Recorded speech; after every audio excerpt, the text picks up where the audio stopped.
carefree season we imagine. For many, it's where the seeds of struggle are first planted.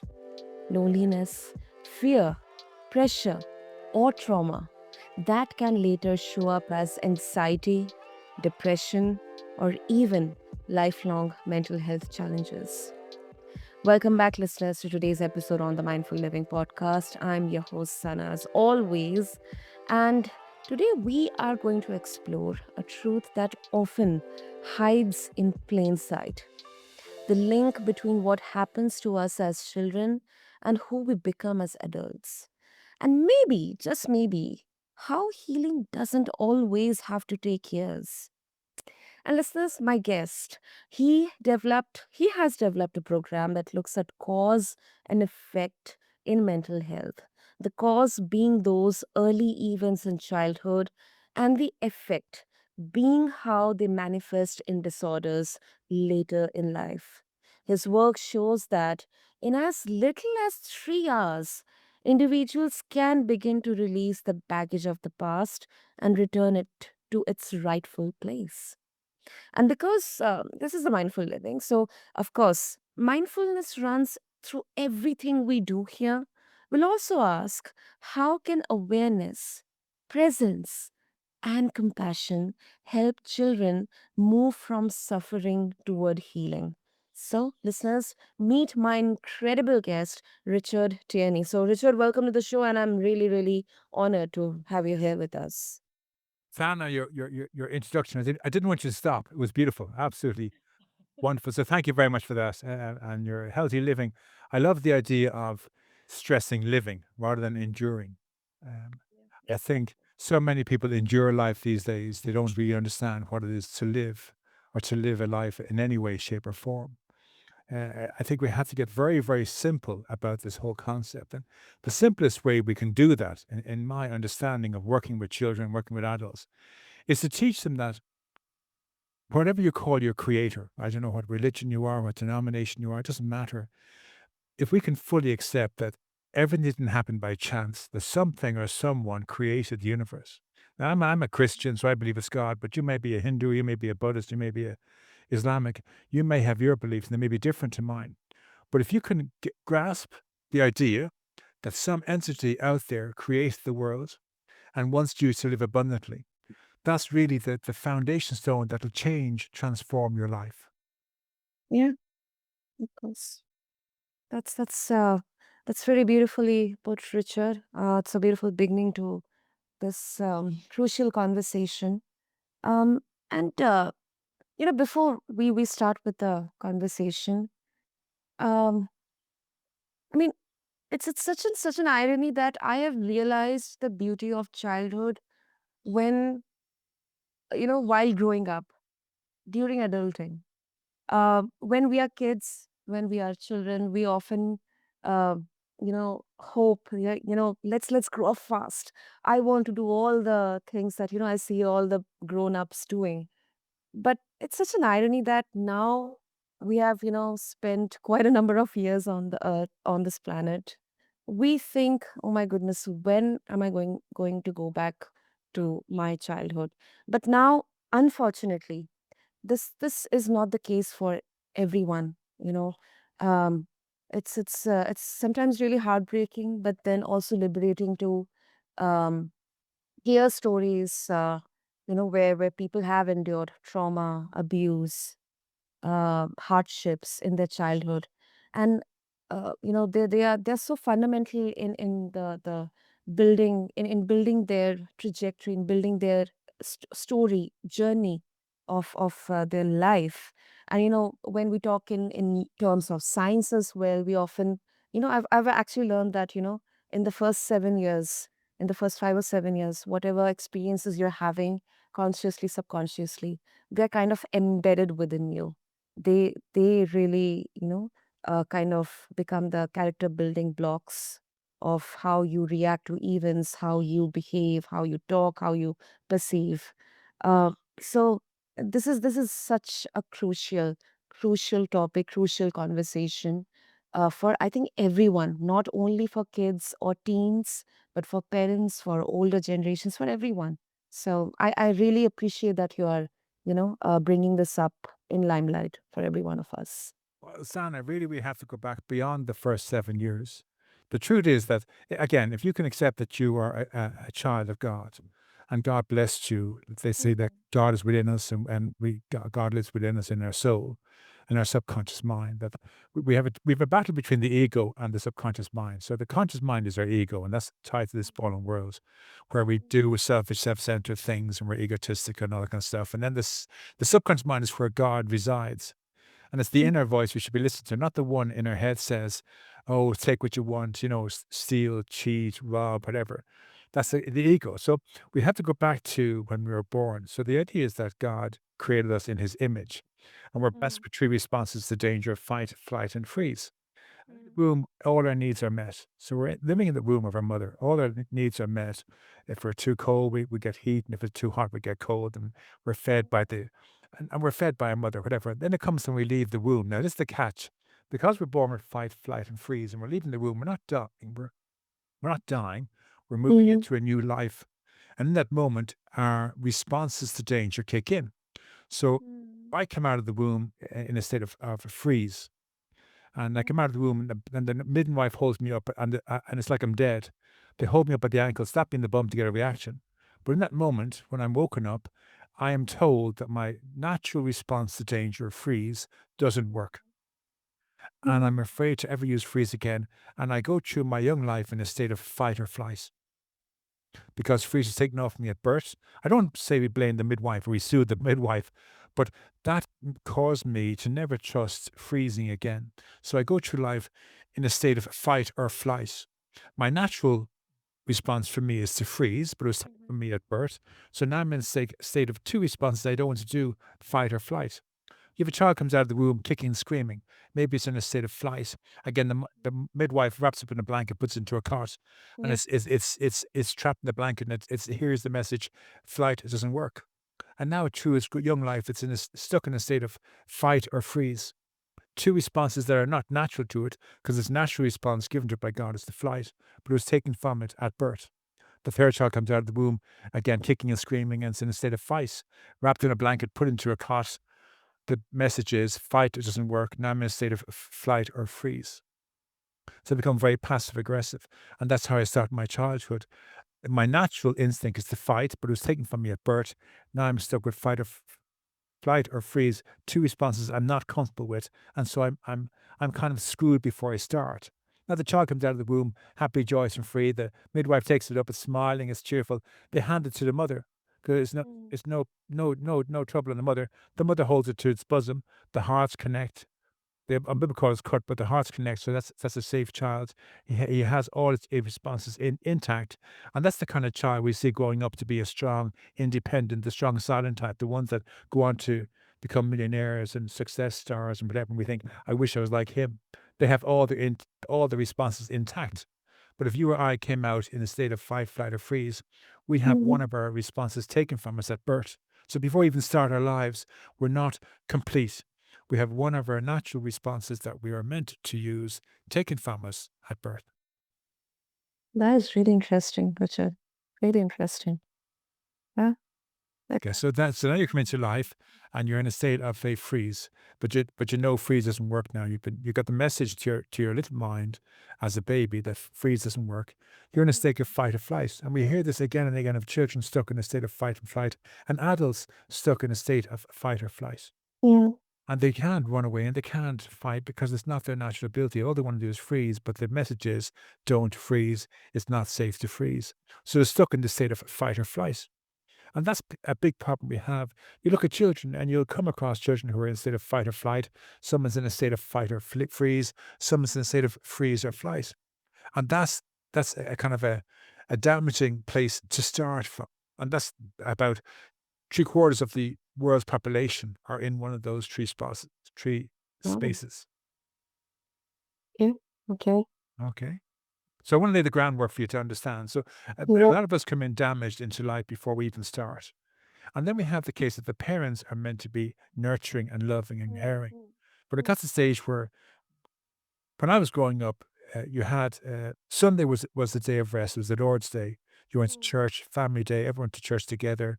You never worked on a Sunday. It was the Lord's day, and you'd have 2 days off a week. So you'd have Sunday and either Saturday. We were from a middle class family. You had Saturday and Sunday off with your family, and my father would have a half day on a Wednesday. So he'd have his half day on Wednesday to go off and do his own thing, have a game of golf, whatever. And then Saturday and Sunday was a time for family. And you grow up in that environment with God and with church and with fellowship and community and all that kind of stuff. It was a great, very healthy space for a child to grow up in. They were protected and loved and nurtured. So you grew up to be some sort of a healthy child. But nowadays, both parents are working. Both parents are working 7 days a week. Maybe the father isn't there all day long, and when he comes home at night now shattered, the child's in bed, doesn't get to have any time with the father, he's gone again first thing in the morning. Then the mother works overtime and she's working whatever, and they have to have someone in to mind the child. Might be a grandparent or might be a nanny or someone from next door who isn't a very good nurturing person. And the child suffers because of its environments. There's all this going around outside of the child, plus it's been robbed of its natural response to danger. So in most cases, we have a terrible habit of looking at the child and thinking the child is a problem, when in fact the child isn't the problem. The environment the child grew up in was the problem. The way it was nurtured was the problem. The lack of nurturing, the lack of care. And then the big thing is the lack of having God in the child's life. So many children grow up without any concept of God. There's no God in the schools, no God at the weekends, there's no church going together with the family. We'd walk down to church together from the house, the family. We'd dress up on Sunday morning in our best Sunday clothes and we'd walk down as a family down the road.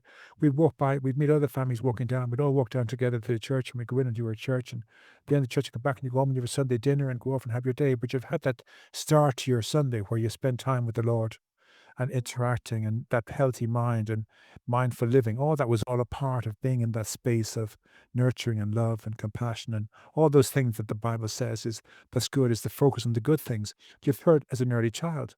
But nowadays kids don't get that. So kids are deprived of the God, deprived of two parents being available all the time. There's so many single households of mothers trying to manage on their own, the father's missing for whatever reason. All these things come into it. But we've gotten to the stage where we look at the child and say the child's the problem. Not the fact that we're the problem because we're not looking after the child, but the child's the problem. The parents get away with murder.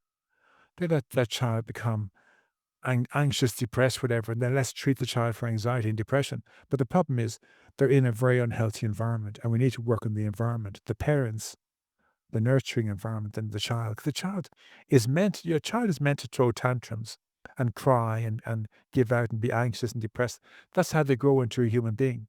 Children are meant to be given the freedom to set boundaries, to talk back to the parents, to talk back to elders, to learn how to speak up for themselves and have healthy boundaries, to throw a tantrum, to throw and scream and shout and rant and rave and throw their food and whatever.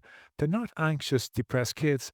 They're learning about boundaries. And if we're loving parents, we allow them to have this to an extent so they learn how to have boundaries. But in that, we also teach them then about having boundaries and about taking action. And all that's missing in very many of children's lives, early lives. Okay. Hmm. So, uh, Richard, I mean, yeah, I mean, times are different now. The um, very elements of, when we talk about nuclear families or joint families. Now, it may vary across different cultures, but now kind of the dynamics are changing. Um, I mean, where do you see the problem in there? Is it because that both the parents are working, they're not able to devote the required amount of time for the child to kind of, nurture in that environment, in that healthy, loving environment, or the child is not getting attention, or the system itself. I mean, let's also look at the fact that, now it's the cost of running a family and thriving, surviving is going up and up. It's really the healthcare, education, um, food, everything is like it's I know. yeah, I'm a parent myself. I know exactly what you're talking about. yeah. So all I want to do is kind of lay some foundations before I get into the actual pro. Okay. So we have to understand these are actual facts of life. that when a child is born and it loses one of its responses, that affects the child in dealing with feelings and emotions. And then if they're not Mhm. nurtured properly and they're missing out on having a God, I believe not having God in your life, now whether you're whatever religion you are, if a child doesn't grow up with a sense of there's a creator and Mhm. they are a child of God, they're created for a reason, and God wants them to Mhm. live abundantly, and they're not a mistake, they're not an error, they're not a mistake, they're not meant to be a victim. If children don't know this, they'll automatically, if they're directed by mental health professionals or doctors that they are something wrong with them, they'll start Mhm. believing that. And they'll start thinking, My role in life is to be a victim, broken, damaged. Good. No. Mhm. So we have that's a big part of it as well. But there's simple things that we can do as parents, as adults, as teachers, that we can really help children. So I just want to lay that foundation first that before they start, children have a hard time. Before anything starts, before they start having family and meeting people and going to school, their natural understanding of what's good and bad and right and wrong is in some way distorted or dysfunctional. And Mhm. that plays into the whole problem. Now the next thing is I think it's a I listened to that guy, Ben Shapiro. I don't know if you've heard Yeah, Ben yeah. Shapiro. Yes, I've heard. I've heard. He speaks very well for children, and he speaks Mm. he talks about children's well-being and how people take advantage of their well-being. And he's a better man than me. He speaks in a much more eloquent way. But one of the points he made is that now he's talking about transgenderism. But the thing is, in the world today, there's 290 million children have been diagnosed with mental disorders between the age of 10 and 19. Okay. And at one time, when you talked about mental health professionals, they agreed to what they call a Hippocratic oath. That Yeah. always was the well-being of the patient came Patient first. first, yeah. But now it appears as though the well-being of the industry comes first over the well-being of the patient. And they will sell their mental illness, mental disorders, medications, all that kind of stuff so Yeah. much faster that they're targeting children as young as 10. When children haven't even reached puberty, they haven't even got to the stage of understanding the feelings and they've been told that their feelings are mental disorders. So we have this huge amount of children nowadays who believe that anxiety is a mental disorder, depression is a mental disorder, throwing a tantrum is a mental disorder, being reactive is a mental disorder. It is a crying shame. It's a sin against humanity, against God, that they would focus on children early to get them Mhm. onto this whole mental illness blog. So I think there's 290 million people. The future of the human race have been diagnosed with mental disorders as young as 10 years of age is a crying shame. But there is a simple solution that we can put into practice today. And that's what my intention to share with you today is. And it's very simple. So if let's say, Sana, you and I are married, we've got 3 children, and we decide we're going to try and do something about this. So as parents, Mhm. we gather our children around the table and we Mhm. list out the 6 most challenging feelings, which are anxiety, Mhm. depression, anger, fear, loneliness, and maybe loss, grief. Okay. Yeah. And you put those at the top of the page. Okay. And underneath that, we have God's responses of fight, flight, freeze, and acceptance. And we talk to the children about, let's go with the first one, anxiety. Okay. We're going to do 4 exercises for each of these responses. So anxiety, I say fight, flight, fear, and acceptance. Okay. So we're going to use flight first. Okay. Okay. So let's write down on this sheet of paper moments that make you anxious. So I'll start. Okay, I'm dad, and I used to, when I was a child, I get anxious at not having my homework done, going to school.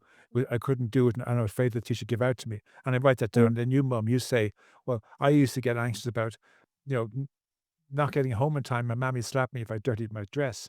Yeah. And then they put down something that they're anxious about. Okay, let's now, just for the hell of it, let's all run away somewhere outside of this room, leave all our anxiety on the table here, and let's all go together and hide somewhere. Where's a good place to hide? And you say, well, I think under the bed would be a great place. And I say, well, behind the curtains, I think would be a very good place too. And the kids say, well, I think outside would be a good place. Okay, where do you want to try first? And they all going to go, let's hide under the bed with mommy and daddy. Under the bed. So you run upstairs and you go into your bedroom, and everyone climbs in under the bed and it stays there for 10 minutes. The kids are thinking, my parents are hiding under the bed, with us. When they hide under the bed for 10 minutes, and it's kind of fun and it's jovial, but it's a sense of they get the message it's okay to hide when you're anxious. Mm. And then 10 minutes later, they say, okay, that's 10 minutes up. Let's go downstairs and talk about how that felt. So you go downstairs, okay, how was that for you? And they kind of go, It was fantastic. Like, I really felt safe in the bedroom, under the bed, no one could come near me. And someone else says, "No, didn't really fancy that. I don't like being on the ground, whatever. Okay, we'll try something else next time." And you find out, and they learned, okay, they find the next one is fight. Okay, so how can we do about fight? Okay, now not about Mhm. fighting anybody, but we could write an email to somebody. Who could write an email to? Let's write an email to God and give out to God because someone makes me anxious. The same Yeah. person. So I write an email to God saying, God, my Mhm. my teacher makes me anxious, and he gives out to me, and it's not fair. And I write to God about this, and I send the email off, and I pretend email to God. How does that feel? I just reported my teacher to God. That feels good, says Dad. You say, I just reported my mammy to God. God, that feels good. And your son and daughter say, "Yeah, I just reported so and whatever." And how did that feel? Yeah, that felt good too. And they learn it's okay to report. And then you say, "Gee, Mhm. we'll try something else then. We'll try freeze this time." And then next one is freeze. Okay, so we don't leave our seats. But I want you to go to a fantasy world in your head. You leave the room mentally and emotionally. So you sit there, and for me, I love John Wayne as a child. You tell the kids. So for me, I'm John Wayne. I'm the cowboy. I'm shooting other baddies, and I'm on my horse, and I'm riding in town, and I go to that place of imagination where I'm a cowboy, beating all the baddies, Mhm. and then you could might say, well, I love to swim with dolphins. I see myself in the ocean swimming with dolphins, and children, you think of something you like to do. It might be Star Wars. It might be Yeah. whatever. So place some kind of imagination where you can go, where you leave the room mentally and emotionally. So if you're being beaten up, you won't feel it because you left the room. So for 10 minutes, and then we're ready, I'll tap at the table. We come back into the room and we talk about how we felt by leaving the room, disassociating. And then you all just kind of leave the room for 10 minutes. And afterwards, you kind of go, now you don't have to tell us what you did, kids. But I have to tell you, I had great fun. I met Clint Eastwood and me, John Wayne, and we went off and we took on the baddies and we shut the town up. We saved the princess, whatever. And we had great Mhm. fun and we rode horses and we beat the Indians and that kind of stuff. And they'll see me getting all jovial and cheerful and they'll kind of go, God, this is Mhm. really cool. And then you talk about swimming with dolphins and fighting the orcas and whatever it is and, fighting Mhm. for the princess. And they hear you sharing stories that are just like childish, and they kind of go, then they'd tell you their story where they went, and you get an insight about where your child is when you hear where they go for their disassociation, for their safe place, you know. Mhm. And then they both share theirs, and you kind of go, that was good. Then the last one to do is God. We're going to write a letter to God, asking Him to take all our troubles from us. So I'm going to say, Dear God, please take my anxiety about going to school tomorrow, that the teacher won't beat me up, that he'll let me alone, or he'll give me a pass, or he won't call on me or something, or he'll say that's Mhm. okay, or I understand. And that's to put in my letter. And then you say, I'm going to write that my mammy won't give out to me for dirtying my dress. And your kids write down their prayer. And then they say, you don't have to show that prayer to anybody. What I want you to do is when you finish writing that prayer, we're going to get a bin here and a lighter. I want you to tear your page up. Don't show it to me or mammy. We're going to burn it. I want to drop it into the bin. It's going to be a burnt offering to God. I'll do the same with mine. Mammy will do it hers, and your sister will do it hers. Put it in the bin. Throw a bit of water onto it. No one can ever read those ashes. And that's gone. How did that feel? Giving all your troubles to God. And they'll kind of go, I feel much lighter. I feel okay. And they've learned 4 responses that they didn't have before. You do the same thing every evening. Then tomorrow, Mhm. so tomorrow we're going to do a depression. So tomorrow they come home from school. Okay, when you feel depressed, what does that feel like for you? And what do you get depressed about? And then you write what you get depressed about, whatever. And then you do the fight, flight, freeze, and response for those. Mhm. And then next week you do anger and fear, and then you do loneliness and you do grief, and you share these and you teach them skills about how to it's okay to fight, it's okay to flight, it's okay to freeze, it's okay to ask God to take your troubles from you. You can give them your anxiety, your depression, your fear, your anger. And you do these exercises with your child for an hour every evening for a month. At the end of the month, you say, which are your favorite responses? And children should Mhm. realize my favorite response is to freeze. I want to just shut down. I want to hide in the bed. I want to go for sleep. I want to disassociate. I want to go to my fantasy world. Okay, well, that's your best coping skill. In your life, that's always going to be your go to coping skill. But it'd be very good to practice the others. So if you're in public, disassociating everyone might think you're crazy. So when you're private on your own, do the Mhm. disassociation. But when you're with people, which of the fight and flight could you use that maybe would be good? Well, I could write an email to somebody. I could report them to my teacher, reporting to you by just giving. I could Mhm. tell you if I'm being bullied in school. I can tell you or tell my teacher. I can use fight. Okay, well, you're two. You want to use your fight and freeze, and your teacher. Teach your child to trust their feelings and emotions, that they're Yes. mental disorders, that they're God given instincts, and that the responses are God given responses. And that helps them when you say things like that, that helps them to get kind of get the idea, I want to know God more. And they get to know for them, not to impress you, or they want it for them. And that gives them the courage and the interest to get to know God. And they're getting to know the responses. And you can do a whole page where you kind of go, okay, what's all the different ways of running away? Mm. Running down to your granny's house, running out to the garden, running to your bedroom, hiding in the bedroom, hiding in the spare bedroom, hiding in the bathroom, hiding under the bed, hiding in the closet, hiding behind the car, hiding in the garage, hiding behind the hedge, hiding up a tree. You can get into all these things to get them to, get to broaden their mind about all the different ways they can flight, Yeah. they can fight, they can freeze, and they can ask God. All these different activities. And suddenly you're filling your child up with all these responses. The next time they get anxious, they don't pop a pill, they don't shut down and thinking, I have an anxiety disorder. They take an action. Mm. And uh, I think the essence here, as you mentioned, that these emotions and feelings, they're natural for kids and for children. And for adults, you're meant to feel anxious. It's okay. I'm a grown man of 64 years of age with two children. There's times in my life when I think, I wish my mommy was still alive. I'd love to curl up on her knee and have a cry.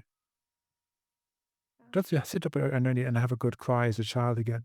And sometimes, I think about 6 months ago, I went off and had a cry. I didn't want my wife or my children to see their daddy crying, but I went off into my room and there's no one around and I had a little cry. And it was great relieving thing to do to have a grown man cry. It's not a case I'm a big girl or and I'm a real man because I cried. I allow myself my right to feel my emotions, to feel my feelings, to trust that they're God given instincts for me to release anything in my body. I can cry, I can scream and shout, I can beat a pillow, I can, you know, do all these different things to get it out, you know? It's okay to feel your feelings. As long as we don't harm ourselves or anyone else, it's okay.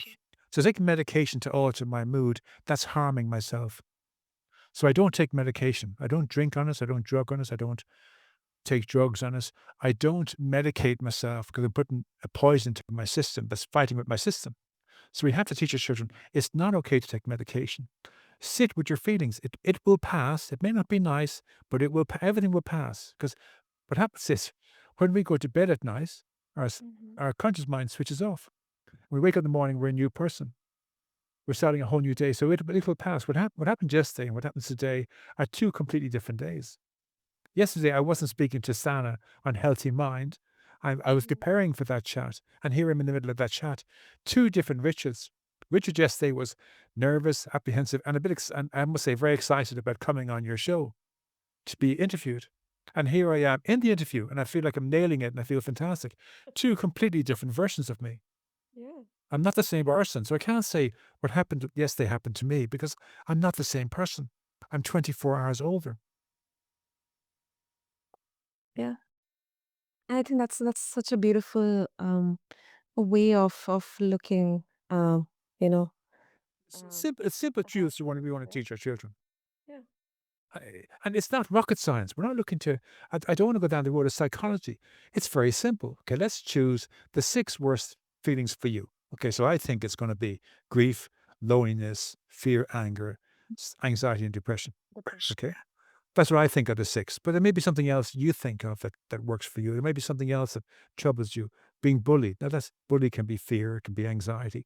But you may want to say bullying so you can focus on one thing. Okay, when you're being bullied, what's your body telling you to do? Run away. Okay, well then run away. If I can't at school, leave the classroom, leave the school, go to your principal's office, or leave the school and run home. If you're being bullied, run away. Don't stay and let the bully bully you.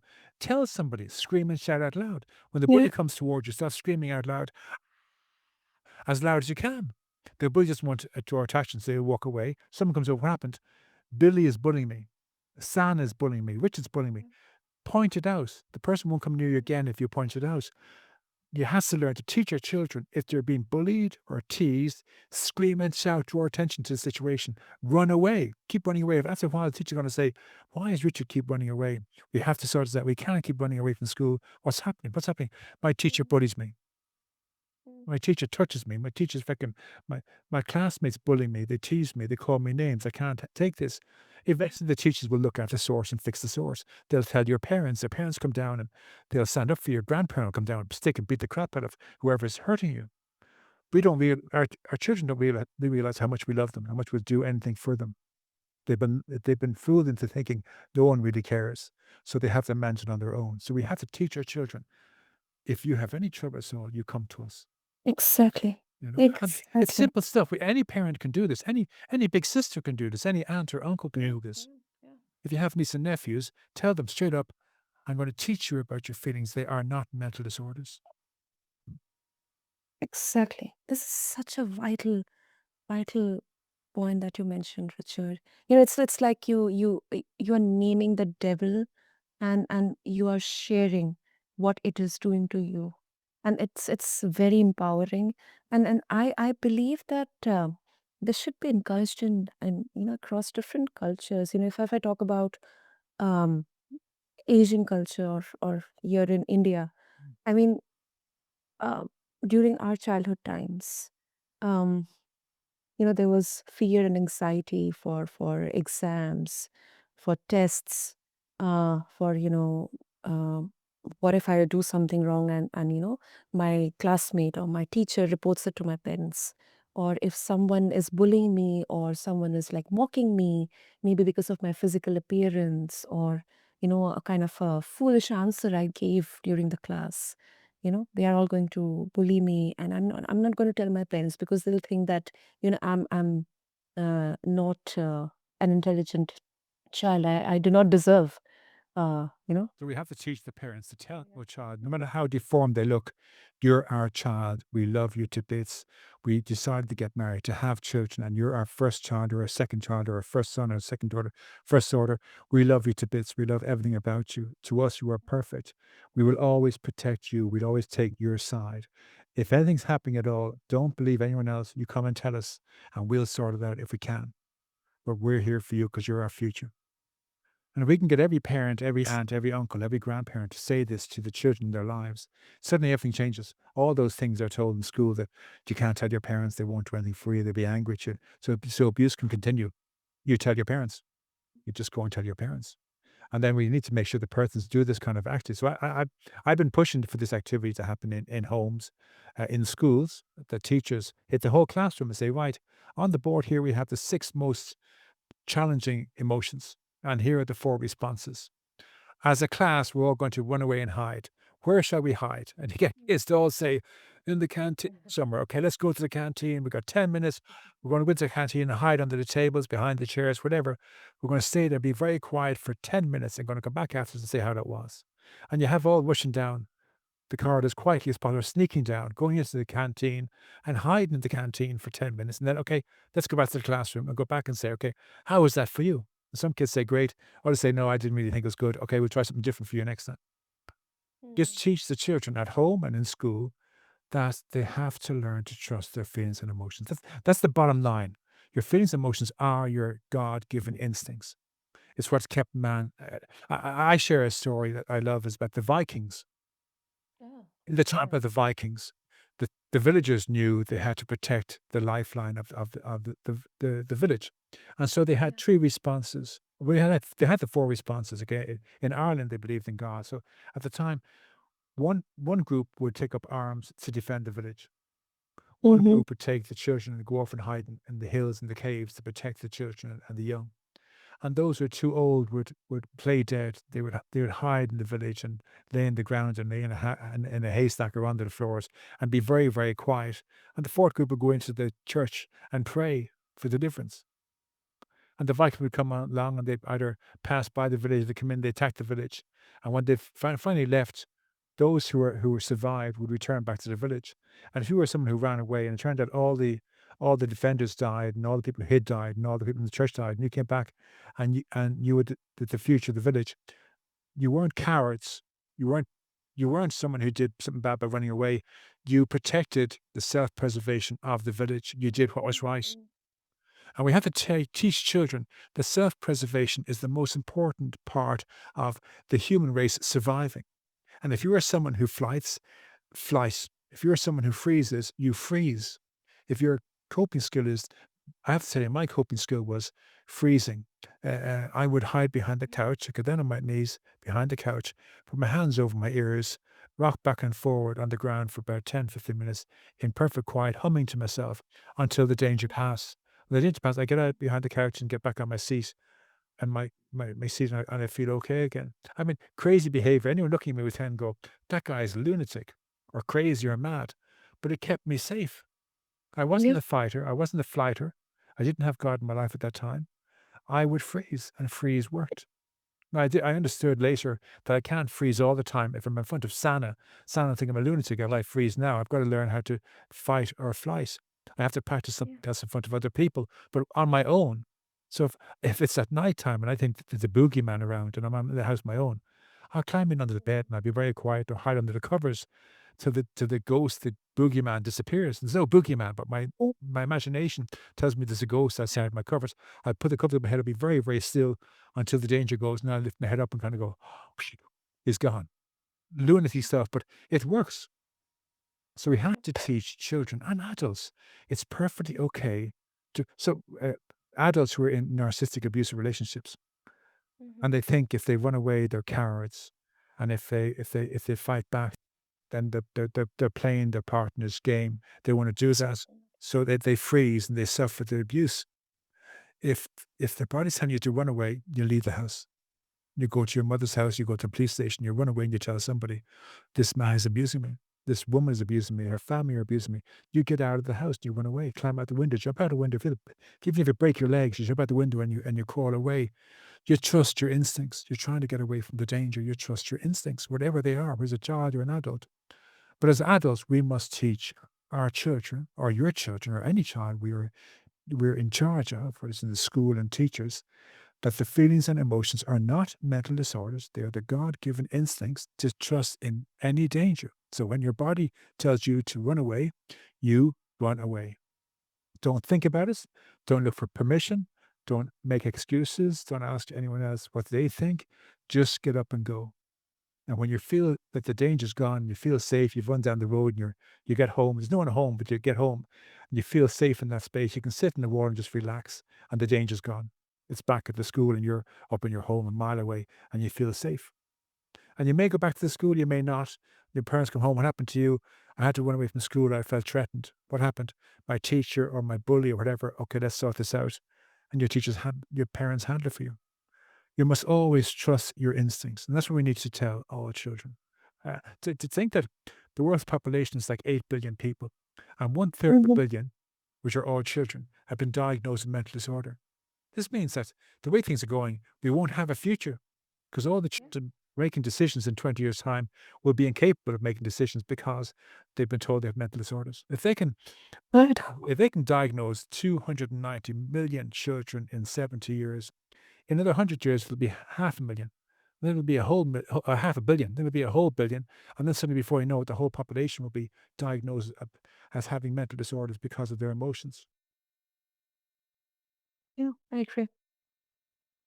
Um, and Richard, of course, if our listeners, especially all the parents who are listening to this, if they would like to connect with you and seek more guidance on how to start, how to go ahead, what would be the best way?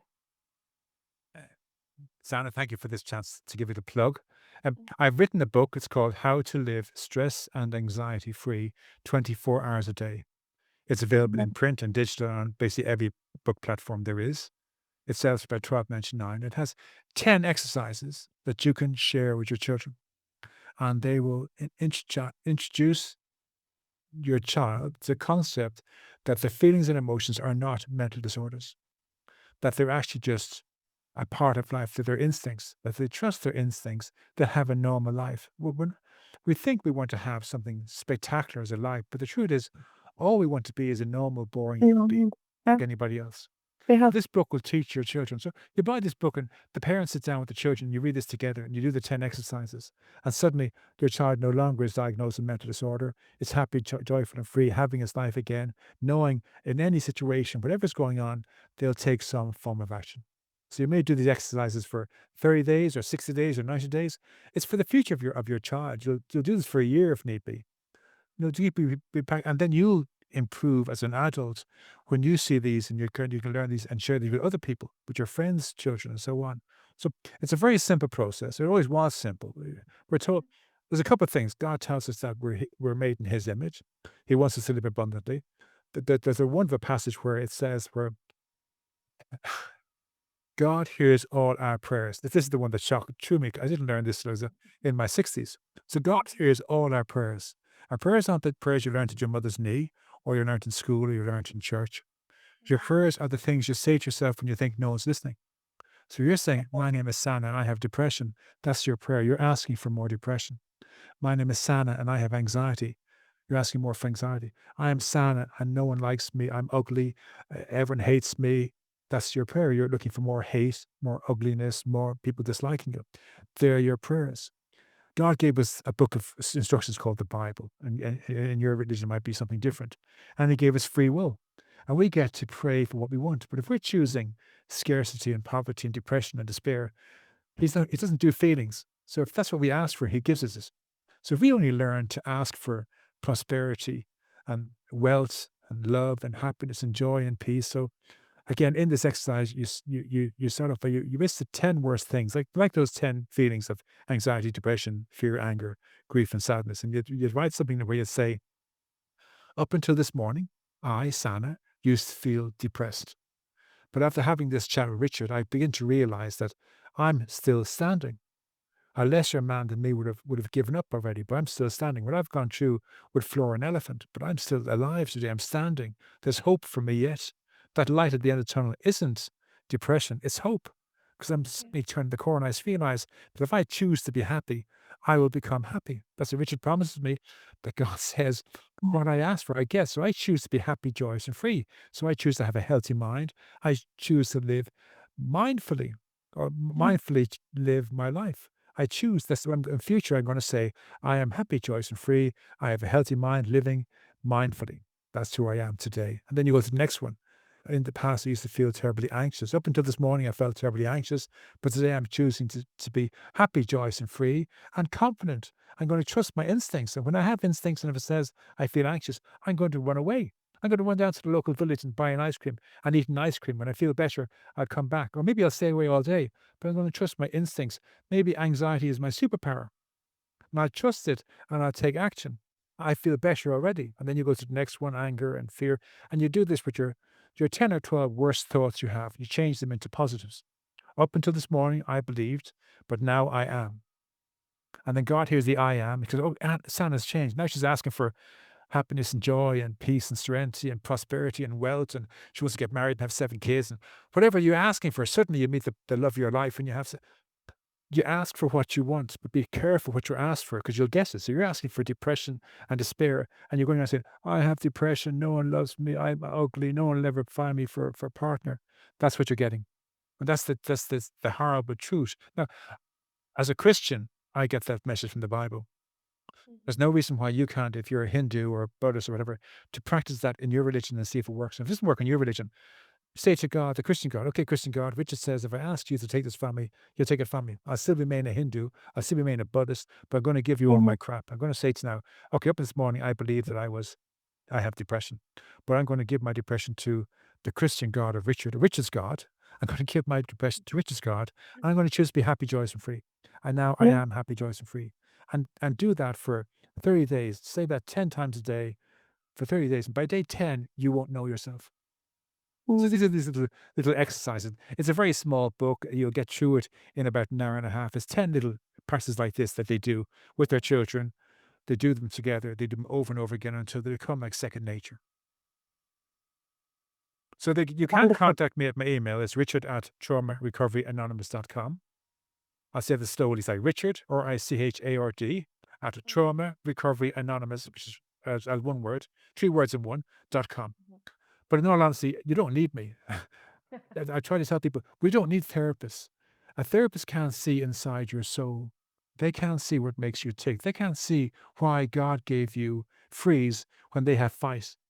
And they might try and change you Mm, to fit their module, but you're a person who freezes. So don't change yourself to suit what their narrative. If you're freeze, you stay freeze. You may choose flight as well, but you'd be true to yourself. So a therapist can't see inside your soul as to what makes you tick.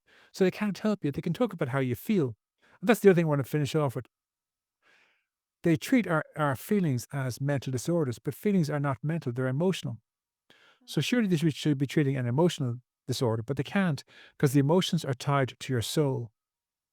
How you feel depends on how you feel about yourself in your soul. And they can't treat the soul, so they call it a mental disorder. But anxiety isn't a mental disorder, it's a feeling. Depression isn't a mental disorder, it's a feeling. Anger isn't a mental disorder, it's a feeling. How it manifests is the mental side of it. But emotion isn't a mental disorder, it's a motion disorder. So straight away before we start, we should be catching on to say, how can I let this person diagnose my child as having a mental disorder when they're dealing with emotions? mm, It just screams at us that this is wrong, you know? yeah. And then your child is in therapy forever. I remember one chap I knew, he'd been in therapy for 35 years. I mean, that's just sinful. If it doesn't work after 1 year, then they've been misdiagnosed. If you've been in therapy for more than a year, you've been with more than one therapist, you've been on more than one medication, then you have been misdiagnosed. Because if they got the right diagnosis and they treated you, you'd be fine. But if you have to go from therapy to therapy, from type of therapist, from medication to medication, the primary diagnosis is wrong. You didn't have a mental disorder. You had a problem with a spiritual malady, a hole in your soul. And mental health professionals can't treat a hole in the soul. It can only be treated spiritually. Brilliant. Wonderful, wonderful. And Richard, I'll make sure to have all the details in the show notes for our listeners, easy reference. And um, I know it can be really time taking to summarize everything, but all I can say from today's enlightening conversation is that, when we talk about mental health, especially children's mental health, it isn't just about the future, it's also about the present moment. And the way we listen, the way we respond, the way we teach children to be present with themselves, it can shape their lives for decades to come. So, thank you so much, Richard. Um, Thank you very much. Really yeah. love being on your show. Thank you very much. Brilliant. And thank you to all the listeners for devoting their time to this conversation on the mindful living. Until next time, may you pause, breathe, and remember you have the power to carry less and live more. Thank you. God bless you all.